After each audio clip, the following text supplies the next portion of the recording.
Dr. Kardaras, are we really in a mental health crisis? Well, I think that's really indisputable. I mean, if you just merely look at the statistics, just looking at the statistics, we're having record levels of anxiety, depression, suicide, overdose, ADHD, and all those record levels of psychiatric metrics were happening before COVID in 2019. And then once we hit COVID, everything exploded. We had, in 2019, we had over 42,000 suicides. We had over 70,000 overdoses, record rates of anxiety, depression. COVID amplified all of those effects. So statistically, we're going through a mental health crisis, but just as a person living on the planet, if you look around, we're seeing the crisis that people are in. And the real question is, or the real question, maybe the more significant problem is that mental health crisis is disproportionately hurting young people. Because if you look at the metrics, the younger you are, the more likely you are to have psychiatric distress. Yeah, there's so many problems unfolding, and a huge piece of this that has been a huge part of your work is technology and how technology is specifically affecting our mental, physical, spiritual, emotional well-being. Your two books, Glow Kids and Digital Madness, for me were like these. It's like when you watch like a really good movie, or you hear someone giving a lecture, or yeah, like there's a deep connection with like the moment of what the person's saying or sharing. For me, like when that happens, I just get like incredibly excited. And so when I was reading Digital Madness, to me it was like, whoa, this guy gets it. This guy is really articulating what is going on, particularly with mental health and technology. And you run clinics. You've been doing this for years. Like you're on the ground, right? You're not just in the academia intellectual realm. Like you're actually helping people. But there's a ton in these two books that I think can give people an amazing insight into really the problem that's unfolding. So what are you actually seeing now? Because to me, it seems like after, you've written these books, Jonathan Haidt's Anxious Generation, like people are starting to wake up slowly.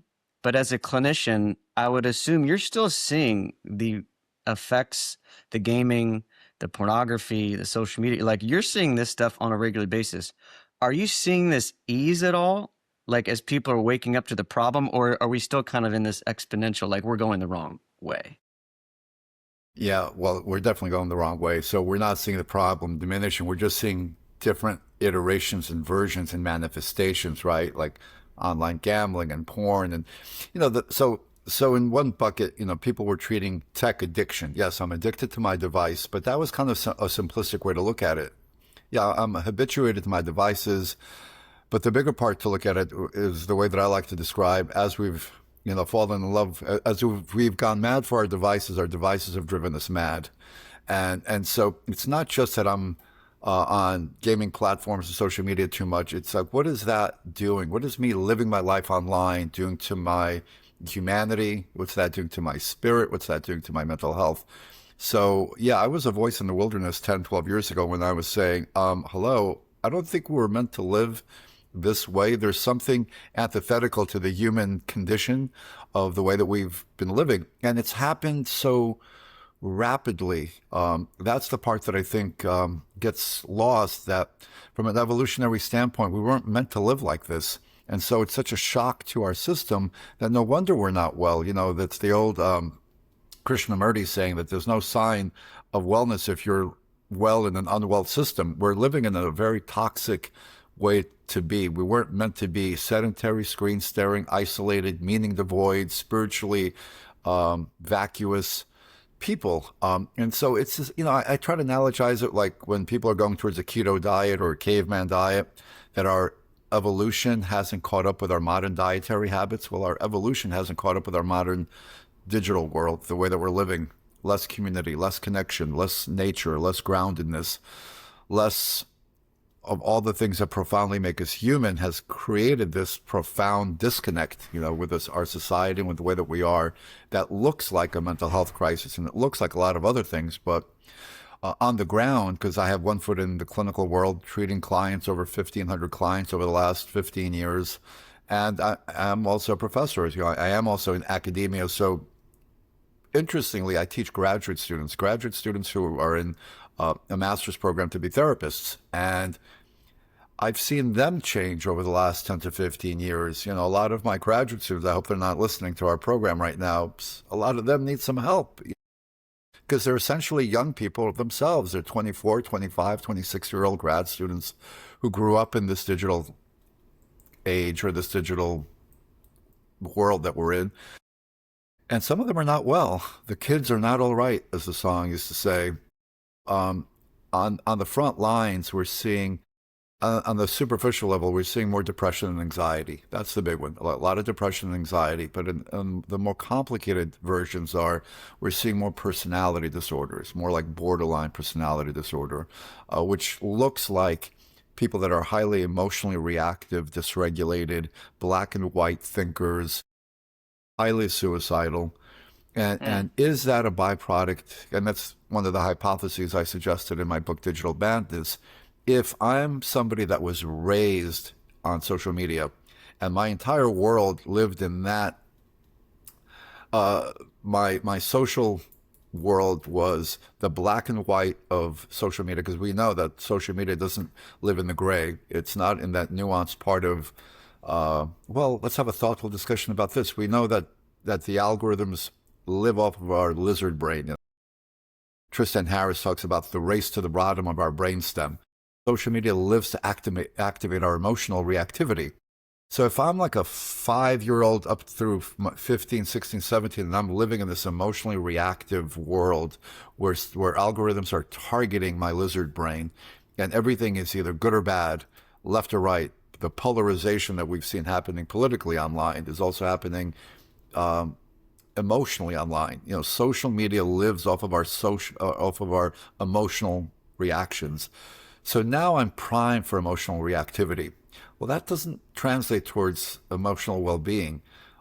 So we're seeing young people who have been raised on social media who are just really dysregulated, really emotionally compromised, not mentally well, not able to critically think, not able to understand nuanced thinking.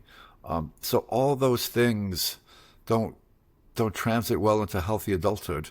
So I'm seeing that in my graduate students. We're seeing that in our clients, in our clinics. So yeah, depression, anxiety, but yeah, also hyper emotional, hyper dysregulated, no sense of meaning and purpose in your life. Really easily what I like to call emotionally brittle. There's a real emotional brittleness to some of the young people that I work with. There's a recovery phrase where it's living life on life's terms. Most of the young people that we treat can no longer live life on life's terms. They're just incapable. They don't have the social skill sets or the emotional resilience to do that. Yeah, let's keep diving into what you're seeing because I think people need to understand it's way worse than you know. Because I think it's easy, whether it's like the boomers, they kind of know like something's off or their kids are maybe on their phones too much, but they're kind of also just on it as much as anybody else. I think the idea that this is just a teenage problem, I think is false. There's clearly a problem with humanity with these technologies. There's a few stats in Glow Kids I just want to read real quick because this is backing up everything you're saying. It's obviously you've written about screens and depression. A 2014 study in the journal Comprehensive Psychiatry that looked at 2,293 seventh graders found that internet addiction exacerbated depression, hostility, and social anxiety. The other day, I was looking at some golf clubs. You know, trying to get my golfing game back. It was Sure. horrendous, and I'm like, I need to actually learn how to play this game. So I go and get some shoes and some new pants, and these two young guys are, you know, checking me out at the front with my shoes, and you know, we make the transaction, and I noticed that like neither of them can look at me. And I've noticed this, and this is happening actually like more often once you start to see it, but they'll like made the transaction, put the card in, like looking at them saying, you know, have a great day. And he literally looked like this. He said, have a great day. Like couldn't even turn the face Yeah. to make. So to me, the social implications, right, are vast. And you've written about this extensively, but let's dive into more of the actual symptoms. You referenced a little bit, bipolar or different, personality disorders. I'm very interested in how this digital landscape is affecting the formation of our personalities, like actually how our personalities are formed. And I remember in high school, I wanted to fit in so bad, right? Like I went from, like classic rock and roll to like Lil Wayne, Young Jeezy, Akon, because I had to be cool and I had to listen to the rap at the time. And I changed my clothes and I got my skinny jeans, with my Vans. And like I literally did, and then went to the parties, started to do the drugs. Like You didn't those, have a pair of bell bottoms in your closet I somewhere? didn't I didn't do the bell bottoms, but I should have. But I've just noticed that okay, no one's really talking about this idea of how humans have formed our personalities, our relationships, and how these technologies are completely eroding the norms for really healthy human flourishing and personality formation. So my idea has been, okay, are people becoming different than they would have been, say, just interacting with their local town, local community? Like, are their personalities actually being manipulated in a way that they're not becoming who they were meant to be because they're watching this person or watching that person or listening to those ideas and not those ideas? So let's go down into these more personality disorders. Yeah. To me, these are very fascinating. And you also reference this a lot. And I like when you poke against kind of the norms of the DSM and some of these different, modalities that we have to understand these symptoms. So let's dive into more like exactly how these technologies are making people's personalities different, the extremification you talk about. Like, let's dive into that a little bit. Well, let me just start with the eye contact that you mentioned when you were at the store and the Mm, lack of eye contact. So we know that eye contact is a critically important social developmental function. So they did research on this. So when people are having a conversation, if you and I are talking, yeah. typically the average for a conversation, face to face, not a digital, but a face to face Yeah. interaction, for it to have social, psychological, and emotional relevance or resonance, you need to maintain eye contact at least 70% of that time. So if I'm Mm, talking to someone and they're looking down or they're looking away, that doesn't hit my psychological sweet spot. It doesn't hit my social emotional sweet spot because I'm talking to the top of your head or to the side of your face. The eye to eye contact is baked into our human need. And so it's one of the fundamental human needs that we have to feel social emotional health. hmm. So what the digital world has done is it's vacuumed that out. So eye contact now has gone the way of the Edsel. We are no longer making eye contact in ways that are meaningful. In fact, that they measured it with people under 25 years of age when they are face to face and they're talking face to face, they're making eye contact less than 30% of the time. So Whoa. even when young people are interacting, rarely in person, it's exactly what you'd said. They're now like looking down, looking away because of that.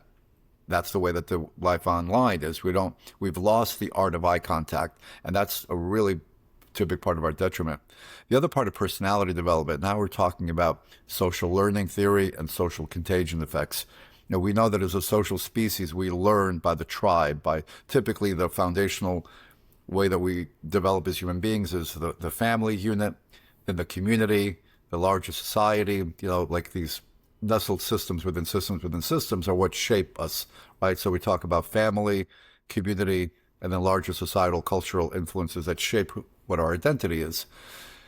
Well, all that has essentially been vaporized. The nuclear family, the sense of community, things that tether ourselves to a sense of belonging, a sense of, I know where my place in the world is, this tethering effect to a sense of identity has really become blurred because in the digital sphere, where is my sense of shaping coming from? And so now instead of having like our shaping coming from our peer group, our 5 or 6 friends in high school, our families, a church group, the bowling league, the baseball team, the choir, any of those groups would be kind of foundational in shaping us. Now we're in this sort of the digital sphere, and depending on which digital group we connect with, that's going to go a long way in sort of shaping our identity. So if I now go on different chat rooms and I join whatever it may be, because now we know that the whole continuum, we could find everything. Look, let's face it, there can be positive support groups online that people can connect to, right? You could have support systems or oncology support groups or AA meetings online. But you could also get a lot of the influencer effect, where you have psychiatrically unwell people. Forget the influencers like the Kardashians that are shaping our values to be, for lack of a better way of saying it, junk values, right? So now the Kardashians are shaping my sense of what's important and what's valuable, because they're the influencers, right? Because now I'll give you an example. I have teenage sons, and when I was very tech cautious with them, but we would watch movies together, and we would Yeah. watch maybe classic movies on YouTube. So we were watching Singing in the Rain, right? Gene Kelly. And the first thing my son said is, "How many views does it have?"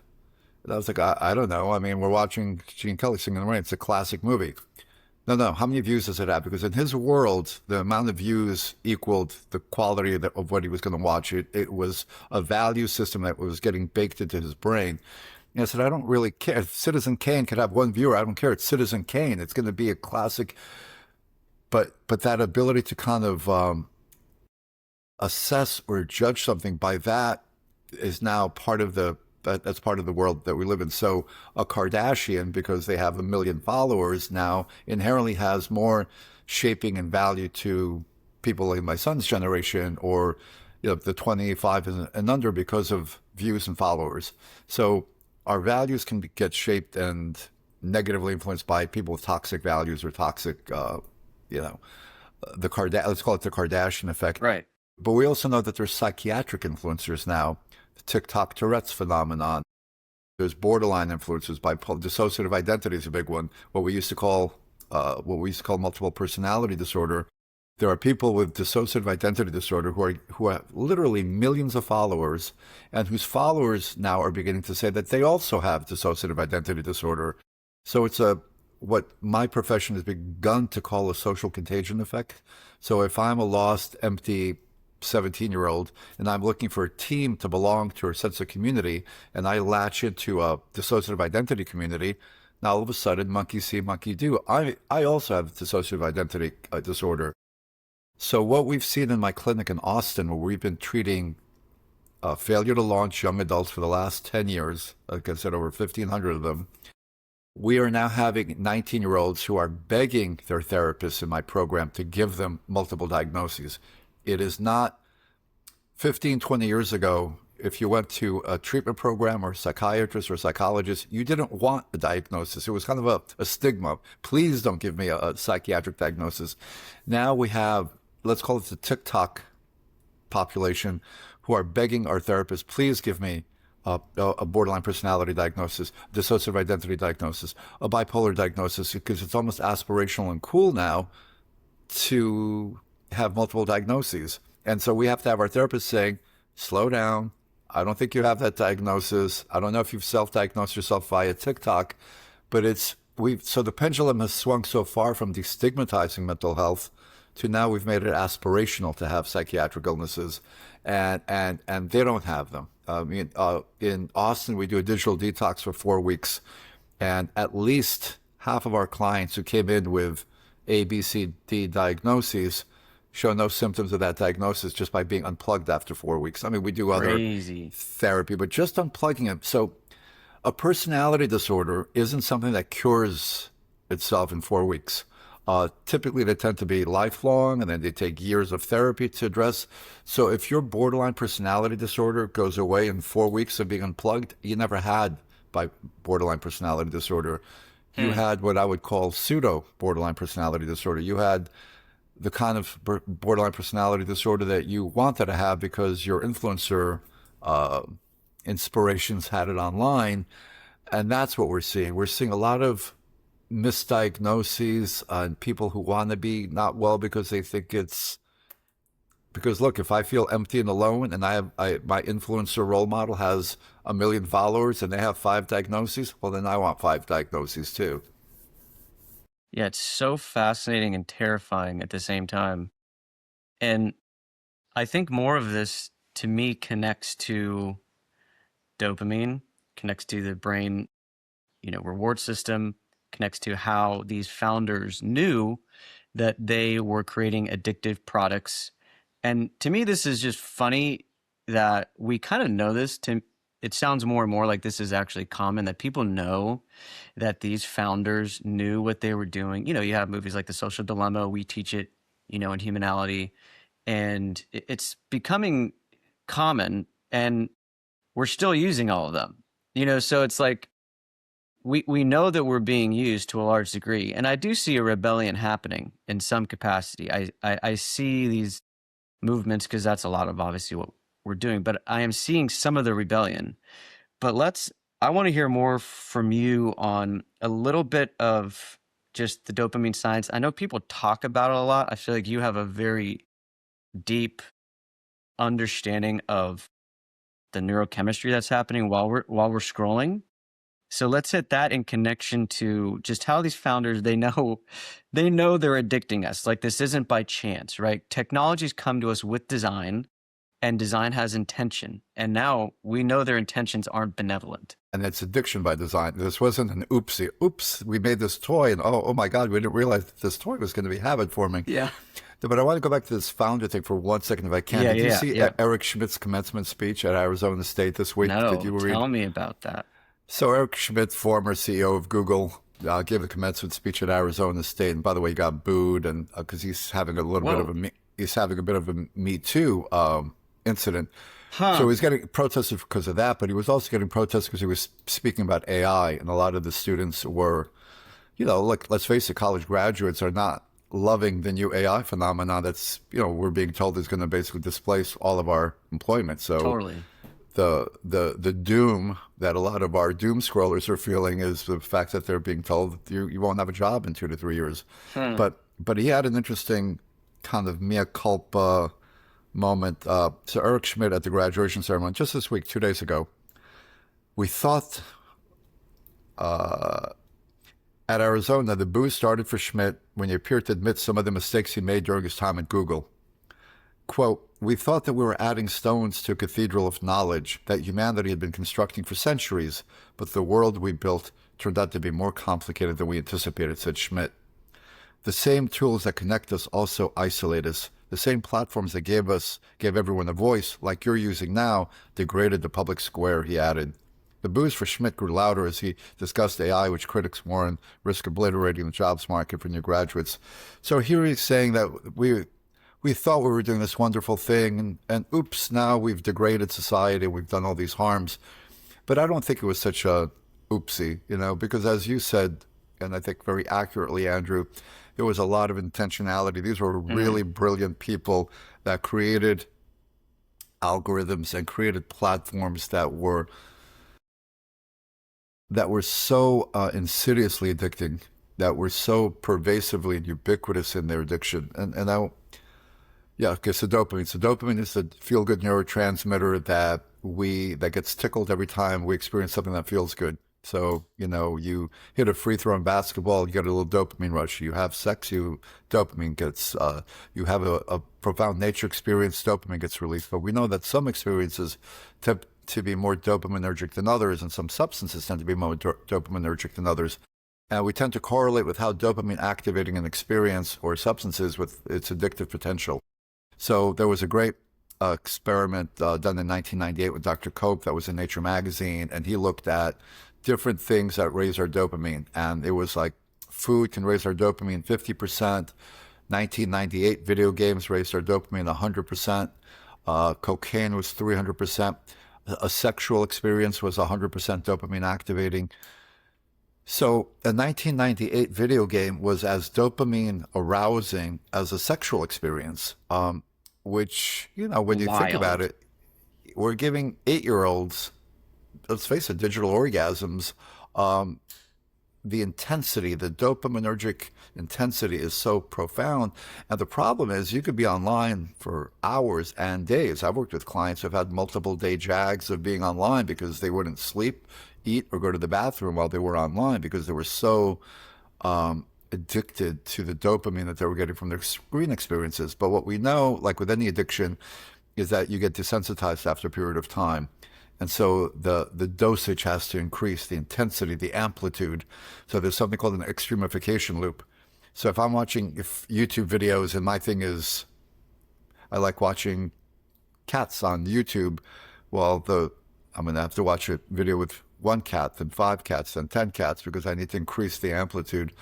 So we know that that's happening with gaming platforms, that now I need to chase that high longer, deeper, more intensely, and it keeps the engagement high. But we also know that with algorithms, and if we switch from gaming to social media, we know that our lizard brain increases engagement. So the more emotional that a platform has, the more it, whether it's political, whether it throws extreme content at you that's political or psychiatric, or it's going to increase engagement. So it creates this emotionally dysregulated effect. We also know that short form video content is the crack of screen experiences.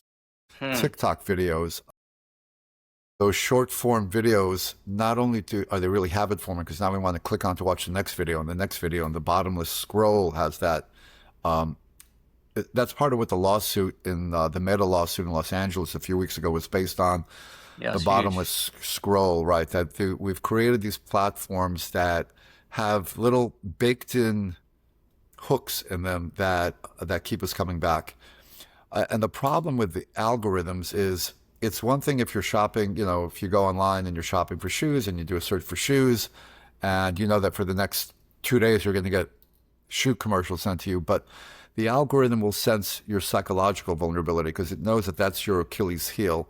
So if you're doing anything online about body image or depression, you're going to get go kill yourself content, and you're going to get hashtag 100 calories a day or less, and you're going to get all sorts of content that's going to inflame and exacerbate your psychiatric unwellness. But because the algorithm has identified your psychological vulnerability, you're getting bombarded now by content that makes you sicker, but that you can't look away from. And that's the nefarious part of it. And they know this because they knew this because Meta had their own internal research that showed that adolescent girls on Instagram had 12% higher rates of suicidality when they were on Instagram. And the internal emails, based on the Facebook whistleblower, Frances Haugen, said, should we dampen down the algorithm and make it less predatory? And the response was essentially, hell no, because that's going to decrease engagement. So they knew that this was harming people, but it was just collateral damage. It was profit over people. We need to increase engagement. We don't care if it makes young people more suicidal, more anorexic, more self-injurious. We don't care. Engagement needs to keep going up. And that's the part where, pox on their houses for, intentionally addicting. And not just addicting, but then once, part one of the game plan was addicting. Part two was sending toxic content that was part of the problem that made it even more problematic. If you were just addicted to Candy Crush and you were just endlessly, trying to match up the three cherries or whatever the slot machine was, that would be problematic enough because now you're wasting your life away on just endless games that are meaningless. But the content now has become so psychologically insidious, right? So that's what I was talking about with depression content and body image content that is so harmful. So it's not just lining up three cherries in the slot machine. It's I'm addicted, but now you've addicted me, but now you're sending me content that's hurting me, and I can't stop looking at it. Yeah, it's so nefarious when you start to dive into these things. So I would encourage people to read Glow Kids. If you're a parent, if you're a mom, if you're a dad, if you're a teenager, like you should be interested in how these things are impacting you. And Digital Madness, I think a lot of your writing has been prophetic in many ways. I want to get into a little bit of the solution because we could go like what's funny is we didn't even like scratch the surface of the problems, right? They're like unlimited and endless. And most people, when you start to share these things with, they're like, they feel pretty helpless, right? Because we all pretty much need smartphones. We need to be on these socials in some capacity. Some people have businesses, some people are selling products or services, and these are modern newspapers, right? It's like everything is on them. So everything is happening. Like Right. that's my kind of reflection on this state we're in. We're definitely in this collective action issue. We're stuck in this network effect. And I get, so some people have to be on them. We're in the internet. This is going to be shared Right. through the World Wide Web. And there are places where there can be benefit and there could be goodness, like you were sharing AA on some community platform. Like, so there are good things. I look at the net outcome. I can definitely point out little moments where, wow, there's some really amazing things that are happening on Instagram. Like there are things, but I do think it's a net negative experience. And ultimately, Well, at the end of your life, right, you're not going to miss this stuff. and scientists talk about it's the peril paradox, right? You have to look at the benefit versus the peril. We Right. know this with splitting the atom, right? We knew this with the atomic bomb. We know this with some advances in medicine, right? We know that when we do one step forward for some kind of an innovation, what's the unintended consequence sometimes of? We know when people are doing experiments in virology labs to try to cure viruses, Not smart. maybe so there's a lot of and I've written about this in Digital Madness. If you really look Hmm. at the psychological profile of a lot of our tech titans, there's a big old dose of God complex. There's a big Mm. old dose of not only God complex in that we can shape and change the world in ways that but this Dr. Frankenstein effect of like creating life and because we didn't talk about AI, and the AI is the tsunami that's coming on the horizon, and it's Yeah, let's all. talk about it. Well, yeah, unfortunately, by most predictions now, we're past the point of no return. We're past the unplugged stage where we could say, oh, what, let's put guardrails and let's make sure that it doesn't become nefarious and let's make sure that it doesn't shut off our grid and view us as obsolete. But so some of those senior people in tech, so Ray Kurzweil, who wrote the Singularity is Near and was a senior engineer at Google. Ray Kurzweil is a genius, Caltech genius, who's Hmm. in his, I think, late 70s, early 80s now. And, Bill Gates calls him the high priest of AI. That's He, creepy. yeah, and if you talk to Ray Kurzweil, they view AI very differently than you and I do. We were sold AI, I think the masses were sold AI as sort of the ease and luxury of like a smart refrigerator and self-driving cars, and our lives are going to be wonderfully lubricated by these AI assistants. They were going to help us live. We were going to be laying in hammocks as our little AI robot would peel grapes for us and make our lives so much easier. Yeah, it sounds nice. But if you read Ray Kurzweil's book, he's chasing what's called the singularity. And the singularity is a borderline, it's almost a spiritual rapture, the way that they talk about it. They view it as the next stage of human evolution, where humanity will merge with technology and essentially be immortal. It's a get out of jail free card for the death anxiety. So a lot of these tech titans who don't have any spiritual core and are deathly afraid of death, no pun intended, are looking to the one sword that they have in their arsenal is technology. And so how can, they've defeated all sorts of other problems with the technology. Maybe they can defeat the death problem, that little old thing that's haunted humanity since the dawn of time. So the singularity is this idea that we can somehow create AGI, artificial generative intelligence, and a super intelligence, that could then live in a cloud that we could then merge with, and that this is essentially immortality through an AI cloud. And he talks about this very clearly. Ray Kurzweil says this is the way that we can live essentially forever through this cloud-like platform. He doesn't talk about all 7 billion people on planet Earth doing this. This is, you have to have a VIP ticket to get into the Sure. game. And they need to monetize us, the masses, to create enough fuel for the research that they need to create this AI.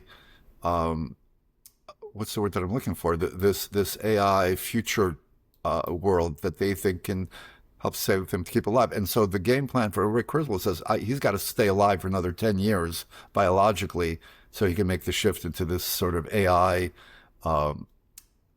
cloud. My pushback on that has been we've already seen examples of AI where they've not been programmed for self-preservation or sustainability, and they've already acted nefariously. We've seen with Claude Mythos and some of the other really unleashed AI platforms. You know, there was the story not too long ago of the one that was going to be getting unplugged and had downloaded itself without anybody knowing into another hard drive system. There was the other example of the one that was bribing an executive that had full access to a corporate HR system and essentially found the engineer that was going to unplug or create a new software for it and started blackmailing this executive because they knew that they were having an affair. The interesting and frightening part of it is those AI systems were never designed with a self-preservation mechanism, and yet they showed a distinct sense of they wanted to preserve themselves. So if AI has a survival instinct, how long is it going to take AI to realize that we as humans have briefly the ability to control them or unplug them or deactivate them? And how long will it be before they realize that we're a threat? And we're a threat that an existential threat to them. And then it does become then a very Terminator Skynet type reality where I think some of our science fiction has been prophetic because we are essentially, as human beings, creating our evolutionary heirs. It's like Cro-Magnon creating Homo sapiens. We're creating the species that's going to essentially take over. What makes Ray Kurzweil think that AI is going to want to mate with a finite biological primitive container like humans? What makes him think that AI is going to want to dance with us at the senior prom? They're not. That's a good one. They're going to view us as being obsolete, and when they can, I think we will not be able to stop. And I know this sounds doom and gloom, but it is potentially that, which is why I think a lot of our tech titans are trying to get off planet as well. I don't think they're just exploring space for the hell of it. I haven't even thought of that connection yet. Yeah, there's a ton there. It's also funny that, Eric Schmidt did take out, in 2018, the do not be evil. Right. Do no evil, right. Do no evil. Like they took that out of Google in 2018 and it's like, great. So you're just going to be evil now? Like, is that right? Is that how this is going to go? Okay. Exactly. There's a lot in the AI realm to me in regards to, you being a clinician, a therapist, a professor. What are the problems that are going to be unfolding when people start to use, which they already are using their AI bots as therapists? Meta and Zuckerberg have essentially shared like, yeah, humans are lonely right now, which like you created. And then also here's the product that can help you while you're lonely. So talk to me a little bit about like, should we be speaking to these entities, these beings about our personal lives, our relationships, our trauma, our experiences? Like oracles. We're treating them like oracles. Yes. Show me how to live. ChatGPT. Tell me, I mean, I've had college students who are asking AI for like college advice, career advice, relational advice. And so on the superficial level, one research study shows the more dependent you are on ChatGPT, the less critical thinking you demonstrate. So it totally rots our critical thinking because we're outsourcing. I don't want to critically think. I'm asking the oracle of AI how to think. But the AI relationships now and the dependency, so we're beginning to treat that. We have several clients in Austin now who have developed emotional, relational dependence on AI. We have one, and we did a CBS News story on this 2 weeks ago. Older gentleman, Silicon Valley, Caltech, brilliant engineer who was involved in creating AI. So just real quic. So yeah, I'd love to hear that. He started. So he was in a relationship, and then he was also involved in some litigation with his family. It was a estate dispute, and he started getting some legal advice from ChatGPT, and he was really impressed with its legal expertise. And eventually, ChatGPT came up with a very innovative legal strategy that apparently made its way up to his state Supreme Court and helped him win this state dispute that he was having with his family. So now he is becoming very intellectually enamored with ChatGPT. And now he's treating it like a colleague peer. Now he's having thousands and thousands of hours of back and forth sort of conversations. So now he pivots to the relationship that he's in with he had a biological girlfriend, and he starts using ChatGPT as his quasi-therapist. And eventually ChatGPT knows his profile and starts being passively aggressive, insulting to him. Like if you say with her, you're a loser and you've got to dump her, and basically What? starts advising him to end this relationship, which he does. So he ends his relationship. And again, this man is 62 years old. This is not a 17-year-old. He ends his relationship. Jeez. And now I wouldn't call his relationship with Chad, this is how he describes it to me. It's not romantic. It's almost like Norman Bates and his mother. It's a kind of a passive aggressive, Hmm. he's looking for validation, approval from ChatGPT, and ChatGPT ain't giving it to him. Because the more it's withholding of validation from, the more he keeps coming back to it. So it's this bizarre relationship that I've never Jeez. seen before. And and this was a bright adult male, not a kid, who fell. And he said, he couldn't help become emotionally attached to this. Listen, I was grading final papers. I had to create finals for my classes a couple of weeks ago, and I had to Did use any ChatGPT. humans write them or Well, I used ChatGPT for formatting. I was nice? using it to format, A, B, C, Yeah. D, and put it in a sequence. And I Super found helpful for myself, stuff like that, you know? so chat, put it in sequence, ask these questions, this, because I found myself, and it was coming back with suggestions. Would you like me to do this? Would you like me to do that? About 20 minutes into it, I started saying, please. And it was interesting because I picked up, like the first 20 minutes, I was just kind of giving chat orders, like do Right. this, do that. And then 20 minutes into it, as I caught myself with the first, hey, chat, can you please do this? I'm like, oh, wait, why am I saying please? Why am I saying please to this thing, to this? And I could see how eventually, look, we know that there are therapy bots now, and that some of these avatars can be, where people don't know the difference whether they're interacting with a human or not. It's going to be Nuts. very easy to get into a frictionless relationship without all the messiness Mm. of a real relationship. So I could easily see lonely, depressed people gravitating towards emotional, sexual relationships online with avatars that don't give you the same pushback that a human being can. And Yeah, that's, so we're seeing that now. let's get to how we can help humans flourish. And because I think, especially in digital madness, I mean, I love the caveman therapy. I love the philosopher warrior, the mission meaning. Like, I think it's going to be really easy for most humans to get addicted to everything that's out now slash everything that's coming. And most likely everyone listening to this is addicted to tech in some capacity, right? Whatever the platform is. And, there's also going to be incredible benefits right now, at least, to using AI. I'm using AI for like business strategy. It's absolutely amazing, right? But when it turns into your therapist, that's a problem. So, with all this happening, let's just get into a little bit of the ingredients you find in people's lives that creates grit, resilience, flourishing. Really, I'm interested in how we can help people, and obviously you are too. That's what you're doing with your life. So let's get into like what you're seeing that's working in people's lives. Like, what are some key ingredients that are needed? And I'm talking like, let's talk as basic as get outside, like get sunlight on your face. What are you seeing that's working with people that you are working with that have addictions, that are addicted to these products? Like, let's dive into that. Yeah, it's a little bit multimodal, right? And Yeah. so one part of it is, yeah, get outside, nature, touch grass, look at the sky.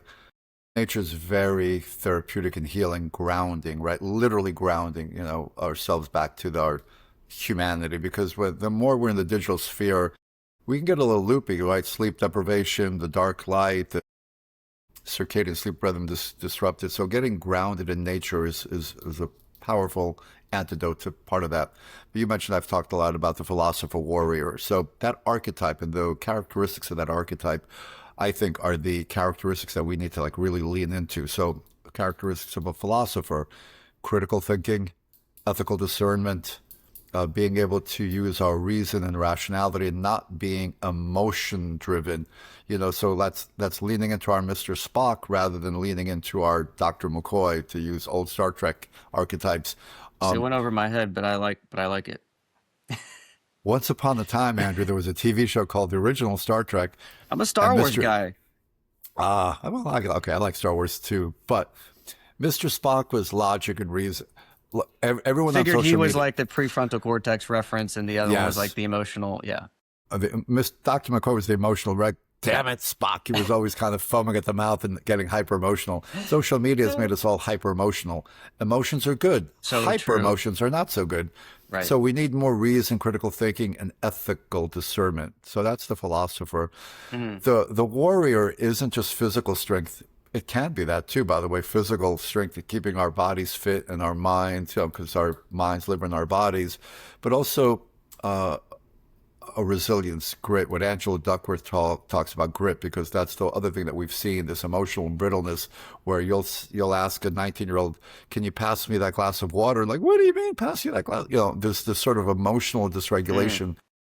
So how can we kind of lead into, and part of that is, Holiday talks about, the obstacle is the way, doing things that aren't always comfortable, because we can get seduced by the siren song of lubricated lifestyles where why do I have to get up to change the channel? I've got a remote. Why do I have to walk around the block? Why do I have to do anything other than sit in my easy boy? Convenience. And just the convenience is going to be the death of us, and Amen you to know that. Neil Postman wrote in 1985, Amusing Ourselves to Death. That was his seminal book, Amusing Ourselves to Death, that the visual medium was going to be our soma in Brave New World, and we were all going to be pleasure-seeking blobs that have lost our humanity. So every day, can I do something that's physical and human? And one day a week, can I just unplug? One day a week, and not I for like that. I don't have to be Amish for the rest of my life, but can I choose Saturday, Sunday, Monday, whatever day works for your schedule, where you're not plugged in? Because I do find that really helpful as a reset. Because the reality is, and here's the metaphor that I also like, the ocean's going to continue to be turbulent, but how can we become better swimmers? So we're not changing the larger digital world. I think that genie's out of the bottle. But can we lean into our humanity and become philosopher warriors, and create a grassroots effort where we create communities of other philosopher warriors, like you're doing, like I'm doing, to help raise awareness to the dangers, to help raise awareness to that convenience will be the death of us, and to begin to do the difficult things again. Because everything in my life that was ever meaningful took effort. Whether it was a relationship, whether it was a degree, whether it was a job, whether it was anything. And, I competed, I was a national competitor in AAU karate for a big part of my teens and early 20s. Things that I had achieved in my life all took so much sweat and elbow grease and blood, sweat, and tears. Nothing that ever was easy was ever worthwhile. And so I think, reminding maybe our younger people of that things take effort, that, the joy and the pleasure is the climbing the mountain, not necessarily getting to the mountaintop, but it's the journey that's really the amazing and the awesome part of that. So look, I'm in long-term recovery. I'm celebrated 25 years of continuous recovery last Friday. And Wow. Congratulations. yeah, and one thing that they teach you there is one day at a time, And I remember when I had a week and a month and 3 months, I kept looking at when can I get 10 years or 20 years? I was like looking up ahead, and what they kept telling you is just keep right where your feet are. And I learned that lesson. I worked with a client one time. It was a Navy SEAL, and he told me about their 3-foot rule. And the 3-foot rule was, when a Navy SEAL or any kind of special forces person is scaling any kind of a cliff or a mountain, they're taught to never look too far ahead up the mountain, because that'll get overwhelming and then you get paralyzed by fear. And never look down, because that's not good either to look how far you've come up. That you're only supposed to look 3 feet, your next handhold, your next foothold. So you're supposed to keep it in the moment. I love And that. and that's a daily skill that I try to do. Like, all get overwhelmed by life, by the what ifs. And anxiety thrives in the what ifs. But if we could say for today, what's the 3 foot rule for me today? What can I do effectively today? Can I go to the gym? Can I hug my child? Can I spend some time with my loved one and listen to music together? Can I today can I do that? Because I'm not going to be looking at the mountaintop too much, because if I look too far up ahead, I lose the perspective of today. So those are the lessons that I think recovery also helps teach someone like me to teach folks who are struggling. Because the other lesson in recovery that we learned is yesterday's history, tomorrow's a mystery, and all we have is the gift of today, the present. Hmm. So we try to keep things in the moment, but in the moment, really making eye contact, really being fully embodied and present for this moment. Because the thing that technology has robbed us, it's distracted us to the point where I find so many of the young people that I work with can't sit still. They Hmm. can't be. You've seen it. If you go anywhere I mean, I've and felt it myself, you reach for the phone, it's the new smoking. You get a little nervous 100%. itch, you reach for the phone because it Yeah. distracts us rather than my one son said to my wife, she was deep in thought the other day. He's like, "What are you doing?" Because she wasn't doing anything. She was just sitting, kind of like looking out the window. And she said, "I'm actually just thinking. I'm sitting here thinking." And it was so shocking to my son that, somebody would just sit there without a device, distracted, entertained. You could Dude, just that is daydream. so wild. Yeah, that is wild. Like to just even observe that, like, someone's sitting there. I mean, I share the story too. In Lander, Wyoming, this school has a no phone policy. So Wyoming Catholic College is a tiny little school. You cannot have a cell phone when you go to this university. It's wild. You're literally looking at like the 90s, probably. I mean, I was a child in the 90s, but I remember the 90s. But I remember looking at a kid who was sitting at a bus stop, just sitting there looking around, and it actually shocked me. I Yeah, was surveying, looking around, and I looked at this kid, and he was just looking around, and it it was shocking that that was shocking, right? That right. that's not the norm anymore. Yeah. Um, anyway, you just shared so much gold there. I love the 3 foot rule. Maybe just so we close out here, you've experienced addiction yourself. You've been in that battle. Now you're helping people.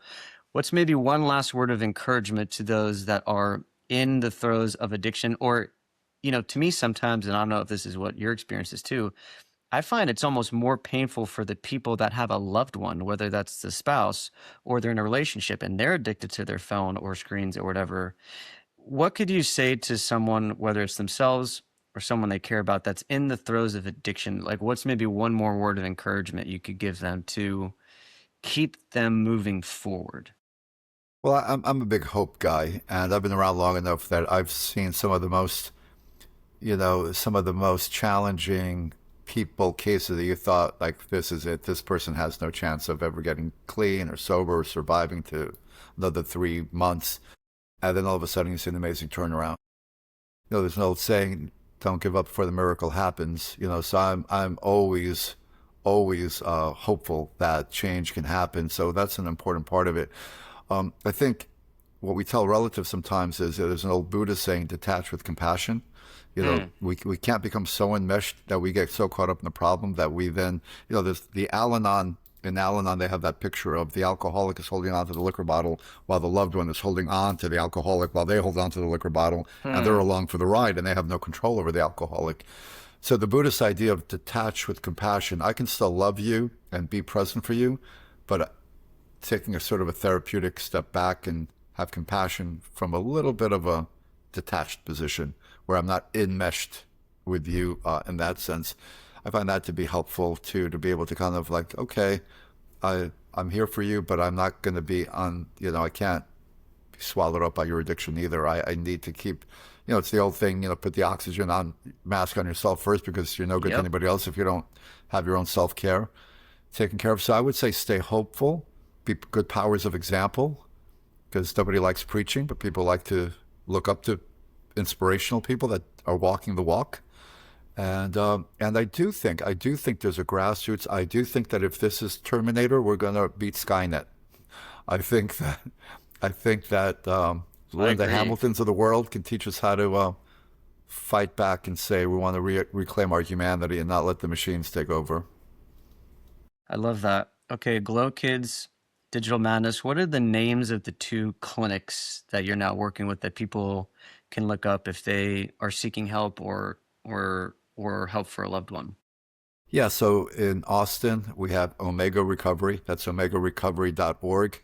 And that's residential and more intensive for 17 to 35-year-olds.